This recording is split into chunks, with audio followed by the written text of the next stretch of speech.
വട്ടിയൂർക്കാവ് മണ്ഡലത്തിലാണ്. അവിടുത്തെ ജനങ്ങളുടെയൊക്കെ പ്രതികരണം നമ്മൾ കണ്ടു. പൊളിറ്റിക്കൽ എഡിറ്റർ ആർ ശ്രീജിത്ത് കൂടി എന്നോടൊപ്പം ചേരുന്നത് വട്ടിയൂർക്കാവ് മണ്ഡലത്തിൽ നിന്ന്. ശ്രീജിത്ത്, ഒരു തരത്തിലും നമുക്കൊരു പ്രവചനം സാധ്യമല്ല വട്ടിയൂർക്കാവിനെ കുറിച്ച്. സാധാരണ നിലയിൽ ഒരു പ്രവചനത്തിനുള്ള ധൈര്യമുണ്ടോ? ഇപ്പോഴും എനിക്ക് ആ ധൈര്യമില്ല. കാരണം വട്ടിയൂർക്കാവില് ഈ ത്രികോണ മത്സരം എന്ന് പറഞ്ഞപ്പോൾ ഏറ്റവും വാശിയേറിയ മത്സരം നടക്കുന്ന മണ്ഡലങ്ങളിലൊന്നാണ് വട്ടിയൂർക്കാവ്. ഇവിടെ കെ മുരളീധരനെ പോലെ പരിചയസമ്പത്തുള്ള ഒരു ഇലക്ഷൻ പരിചയസമ്പത്തുള്ള ഒരാളാണ്. മറ്റൊന്ന് ശ്രീലേഖയാണ്. ശ്രീലേഖയേക്കാൾ BJPക്ക് നിർണായകമായ വോട്ട് ബാങ്കുള്ള സ്ഥലമാണ്. മറ്റൊന്ന് VK പ്രശാന്താണ്. ഇവിടെ 2018 അട്ടിമറി സാധ്യമാക്കിയ MLA ആണ്. കഴിഞ്ഞ തവണ 21,000 പേർ വോട്ടുകൾക്ക് വിജയിച്ച ആളാണ്. ഇരട്ടിയാക്കിയ ആളാണ്. അപ്പോൾ വലിയ തോതിലുള്ള സ്വാധീനമുള്ള ആളുകളാണ് 3 പേരും.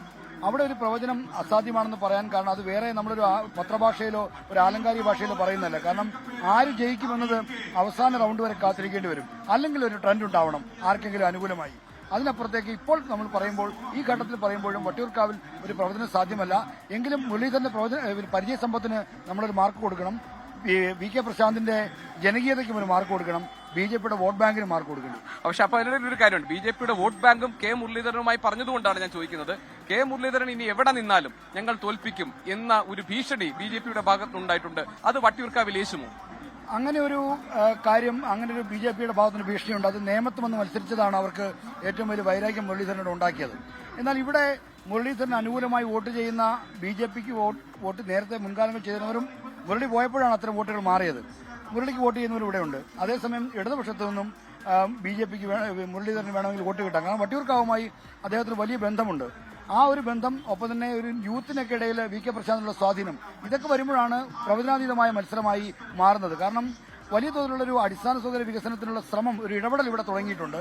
ആ ഘട്ടത്തിൽ മുരളീധരനും പ്രശാന്തും ഒക്കെ തന്നെ ശക്തമായ മത്സരത്തിലേക്ക് വരികയാണ്. ത്രികോണ മത്സരം അതിന്റെ എല്ലാ അർത്ഥത്തിലുമുള്ള ഒരു സ്ഥലം വട്ടിയൂർക്കാവ് തന്നെയാണ്. വട്ടിയൂർക്കാവ് പ്രവചനാതീതമായ ഒരു മണ്ഡലമായി തന്നെയാണ് ഇത്തവണയും ഉള്ളത്. പൊളിറ്റിക്കൽ എഡിറ്റർ ആർ ശ്രീജിത്താണ് ഈ മണ്ഡലത്തിലെ നിലവിലെ സാഹചര്യങ്ങളെ വിലയിരുത്തിയത്.